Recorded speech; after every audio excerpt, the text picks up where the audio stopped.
Selamat pagi Bu Lintang. Selamat pagi Bu Widya. Sehat, Bu Teh Alhamdulillah. Bu Widya gimana? Sehat Bu? Alhamdulillah sehat ya, selalu sehat Pak Bu Lintang ya. Selalu ceria Bu Lintang. Tambah kurus. Selalu kurus. Selalu kurus Ibu ya. Saya ingin juga bisa tapi aduh susah. Baik, biasanya kita di pendampingan individu ke-7 sekarang ya. Iya. Ini akan membahas tentang RTL sama lebih ke modul 3 ya, Iya. refleksinya juga sama. Untuk lembar observasi modul 3.3.1 diskusi tugas modul 3.3 ini, bagaimana nih proses pembuatan tugas aksi nyata untuk modul 3.3 terkait pembuatan artikel dari pengelolaan program yang berdampak pada murid? Ya, kemarin itu kita di sana membuat Google Site ya Bu ya. Jadi kayak semua aksi-aksi nyata kita, tugas-tugas kita masukkan ke situ gitu. Jadi semua orang bisa melihat ya ke situ Iya. ya. Mantap. Lalu bagaimana nih perasaan Ibu selama membuat tugas tersebut? Alhamdulillah ya, jadi banyak pengalaman gitu yang tadinya saya jujur belum bisa Canva gitu ya. Jadi bisa ya? Ya, jadi mau tidak mau kan kita tuh dipaksa untuk belajar dan alhamdulillahnya banget kita mengenal LMS itu ya Bu ya. Pas sekarang alhamdulillah ke undang PPG itu kan sama LMS ternyata kita tuh sangat membantu sekali gitu itu di LMS guru penggerak itu karena hampir sama kan sistemnya ketika yang lain masih panik bingung ini Masih belum bingung hijau caranya gimana ya. ya kita alhamdulillah gitu Sudah udah dengan mudah terbiasa ya. ya Alhamdulillah. sangat bermanfaat sekali pokoknya. Betul. Apa nih pembelajaran yang didapat Ibu selama pembuatan tugas tersebut? Ya tadi yang pertama tadi kan kayak pengalaman gitu tadi ya, dari mulai yang tadinya nggak bisa bikin Canva jadi bisa gitu ya, terus yang ini Menambah wawasan ya Bu ya? iya ibaratnya yang tadinya kita belum tahu kayak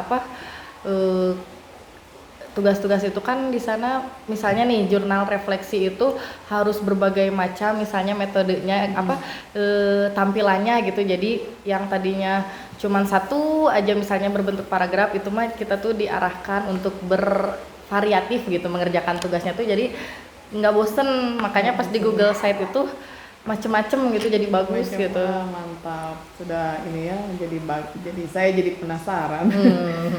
Baik, apa rencana Ibu nih terkait pembelajaran yang didapat berdasarkan proses pembuatan tugas aksi nyata tersebut?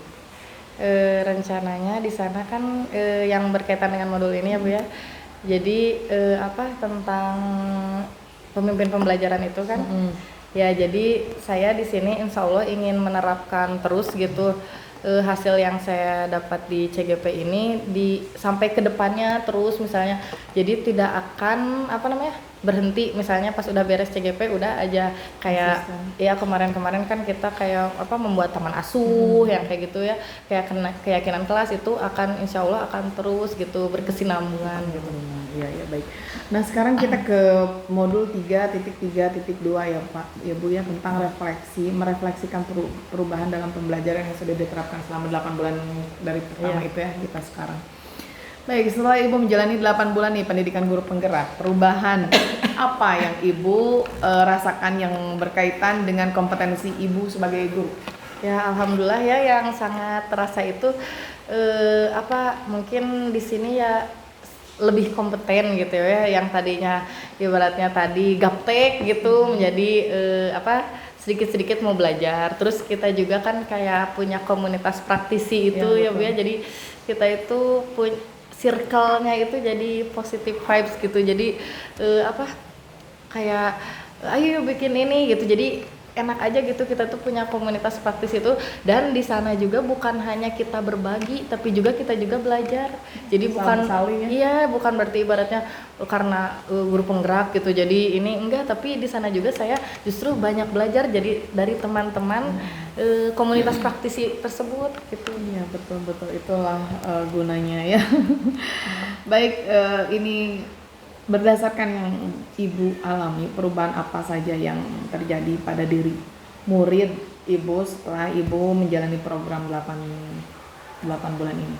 Alhamdulillah sih yang kelihatan itu anak-anak itu jadi kayak lebih deket sama kita ya, karena kan udah ada perubahan mindset gitu dari kita juga bahwa ya kita murid seperti apalah memperlakukan siswa itu gitu. Jadi ya sekarang semakin dekat aja sama anak-anak gitu. Alhamdulillah ya, anak pun juga mungkin lebih berkembang lagi ya. Iya. Baik. Lalu apa saja nih hal yang membuat perjalanan 8 bulan ini cukup memuaskan menurut Bu Lintang? Ya karena alhamdulillah tugas-tugas lancar gitu ya Bu ya. LMS kan sudah selesai gitu, terus proses pendampingan lancar, lokakarya semuanya itu semuanya memuaskan gitu. Memuaskan ya. Lalu apa saja nih hal yang membuat perjalanan 8 bulan ini menjadi cukup menantang bagi Ibu? Ya karena cukup menantang itu tadi ya yang tadinya kita kayak di awal-awal masih malu-malu untuk berbicara di depan, melakukan pengembasan. Nah melalui guru penggerak ini kita jadi mulai terbiasa. Jadi seperti kemarin ada supervisi jadi biasa aja gitu karena udah biasa kita tiba-tiba lagi ngajar dimasuki ya ada kepala sekolah masuk gitu ya memberikan penilaian CGP. Jadi sekarang tuh lebih ke udah inilah menikmati ya. Ya menikmati lah, udah nggak grogi lagi atau gimana gitu. Betul, karena sudah dilatih terus ya Bu ya. Lalu ini nih lembar observasi modul 3.33 yang tadi Bu Lintang juga sempat ngebahas tentang komunitas praktisi. Oh iya. Nah, kita ini merefleksikan penerapan komunitas praktisi yang sudah dirintis oleh Ibu Lintang dan bagaimana nih dampaknya kepada rekan sejawat Ibu Lintang. Ya, Ibu sudah merintis komunitas praktisi di lingkungan sekolah. Ya. Namanya apa Bu? Kalau namanya Besti. Besti. Karena kita itu seumuran gitu, bahkan mereka itu lebih muda dari saya gitu, dan teman bermain juga, teman jajan juga di sekolah dan teman sharing gitu. Jadi kalau ada apa-apa tuh kita dibicarakan gitu bareng-bareng. Nah itu ya kenapa itu karena kita seumuran gitu makanya dinamainnya itu. Mantap. Nah ya bagaimana nih peran komunitas ini terhadap proses belajar Ibu? Ya di sini tadi kan saya sudah bilang bahwa saya tuh bukan hanya berbagi tapi juga banyak belajar juga ya. Jadi itu keberadaan mereka itu sangat penting sekali gitu untuk pembelajaran saya. Misalnya yang saya belum kepikiran melakukan apa di kelas, tiba-tiba mereka gini aja Bu. Jadi iya betul ramai aja Bu pokoknya. Heboh ya. Ya. Apa saja nih perubahan menyenangkan yang Ibu alami dari rekan komunitas praktisi Ibu? Ya tadi selain kita bisa berbagi itu ya di sana karena berhubung saya di sini komunitas praktisinya perempuan semua kan ya Bu ya. Jadi ya lebih aja gitu sesama perempuan gitu. Jadi sambil kita itu sambil sharing juga nih misalnya untuk pembelajaran yang lebih menyenangkan itu di kelas itu seperti apa, untuk misalnya cara memancing keaktifan siswa kayak gimana aja sih gitu. Terus coaching juga ya, nah kita sering coaching gitu. Dan ini sangat berguna karena di sini kan guru-guru kita itu setiap harinya ada TRK. Nah TRK itu kan ada poinnya harus mengupload gitu ya. Nah banyak yang coaching gitu dari sana yang awalnya mereka tidak tahu coaching itu apa, setelah pengimbasan mereka jadi tahu coaching itu seperti apa dan mempraktekannya kepada rekan-rekan sejawat dan kepada murid. Iya. Lalu apa nih rencana yang akan dilakukan komunitas praktisi Ibu setelah program ini selesai? Ya insya Allah jangan sampai bubar ya, bakal terus gitu. Kalau bisa mah menambah lagi gitu ya, wawasan, pengalaman segalanya gitu diperkaya lagi. Apa dukungan yang Ibu perlukan untuk komunitas praktisi Ibu agar bisa terus belajar bersama? Dukungannya ya karena alhamdulillah kita sesama anggota praktisi itu sudah solid gitu ya dan dukungannya mah ya terus aja, semoga terus aja gitu saling mendukung gitu ya, berkomitmen, jangan sampai ada yang tiba-tiba keluar di tengah jalan kayak gitu ya, amit-amit gitu. Lalu kita ke lembar observasi modul 3.3.4 ya Bu ya, tentang diskusi rencana belajar mandiri setelah program guru penggerak selesai dan penilaian atau evaluasi ya. Rencana tindak lanjut CGP Paskas pendidikan. Setelah Ibu menyelesaikan program ini, apa kompetensi kepemimpinan sekolah yang ingin Ibu kembangkan lebih lanjut? yang ingin apa ya mengajak ini rekan-rekan sejawat gitu ya untuk lebih lebih gimana ya mengajak rekan-rekan untuk menerapkan pembelajaran yang saya dapat aja di guru penggerak ini gitu. Semuanya yang yang dari mulai pemimpin pembelajaran, coaching, komunitas praktisi, terus taman asuh, semuanya intinya mah semoga terus berjalan aja kayak gitu. Betul. Apa nih yang membuat kompetensi tersebut esensial untuk Ibu kembangkan? Oh, tadi yang kemampuan yang dikembangkan yang lebih kerasa banget mah yang public speaking itu ya.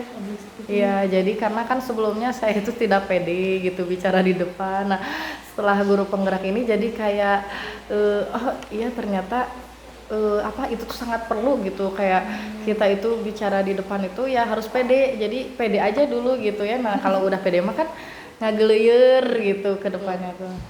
Betul Ibu. Nah apa nih indikator keberhasilan dari pengembangan kompetensi yang Ibu rencanakan? Indikatornya ya tadi jadi kalau di sekarang mah misalnya jadi pembina upacara iya siap, jadi sekarang mah siap-siap aja gitu. Jadi kalau dulu mah tidak usah pertimbangan ragu, takut ya Bu ya? Iya. Tapi ada nggak guru-guru di sini seperti itu? Ya awalnya kan apalagi yang belum pernah jadi pembina mah ya pastilah gitu deg-degan gimana, tapi nah seperti ini juga bukan hanya kita tuh bisa mempengaruhi yang lain juga gitu, bukan hanya untuk diri sendiri misalnya sok bisa gitu, jangan takut kayak gitu, jadi kita tuh berbagi pengalaman kita juga misalnya. Benar. Lalu apa saja potensi ini masuknya ke aset sumber daya internal dan eksternal yang sudah Ibu petakan untuk mendukung pengembangan kompetensi tersebut? Aset-aset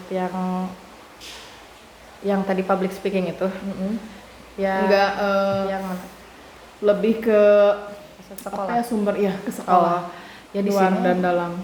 Alhamdulillah kalau di sini aset mah seperti yang Ibu lihat kan ya sudah alhamdulillah komplit gitu, maksudnya kayak Infocus itu kan di sini ada 36 kelas dan kita itu sudah tidak berebut gitu, jadi sudah alhamdulillah sudah memadai. Terus seperti Chromebook kan sudah satu guru satu gitu, dan saya pun awalnya belum bisa menggunakan Chromebook karena kan Chromebook mah berbeda dengan laptop ya. Jadi kayak rada-rada ribet kalau dari awal, tapi kan kalau sekarang mah karena dipakai kemana-mana setiap hari sudah mulai terbiasa. Alhamdulillah, jadi saya tidak punya laptop pun dengan menggunakan Chromebook itu bisa mengerjakan tugas-tugas gitu. Itu salah satu aset. Apalagi sekarang Microsoft Office pun ada online-nya ya. Iya. Betul. Nah, lalu apa nih kendala yang mungkin timbul ketika Ibu menjalankan rencana pengembangan kompetensi tersebut? Ya, kendala yang timbul mungkin ini ya rasa malas mungkin dari diri sendiri ya, intinya mah kita itu misalnya tidak konsisten kayak gitu kan, itu termasuk lebih ke diri sendiri ya Bu ya, karena kalau dan dari luar kan menyemangatinya gimana? Iya gitu, kalau ada bentrok gimana kan ya kayak gitu aja dari luar mah karena kan mendukung gitu. Lalu yang Ibu akan lakukan untuk mengatasi kendala yang mungkin muncul itu bagaimana Bu? Iya tadi harus misalnya yang kendalanya tadi merasa malas gitu ya, harus dilawan gitu sama diri sendiri. Kita harus ingat sampai di sini itu prosesnya bagaimana, dan kan pada kenyataannya tidak 8 bulan ya Bu ya, karena kita kan diundur 3 bulan gitu, jadi 13 bulan mah adalah gitu. Jadi harus. Lalu apa nih strategi Ibu untuk mengembangkan kompetensi tersebut? Strateginya ya terus belajar aja, jangan bosan-bosan, dan kita itu harus terbuka gitu, misalnya untuk menggali potensi kita yang lain. Siapa tahu masih ada potensi-potensi yang kita miliki tapi belum keluar gitu. Betul Bu. Nah mungkin ini saja ya yang dari pendampingan individu ketujuh itu yang tadi kita sudah bicarakan, mungkin hanya seperti itu. Nanti mungkin kita akan ketemu di Loka 8 ya, dan banyak juga rencana tindak lanjut yang akan ada di Loka 8. Nanti Ibu Lintang masih semangat ya. Insya Allah siap. Baik, terima kasih Bu Lintang atas waktu dan sudah meluangkan waktunya dengan saya.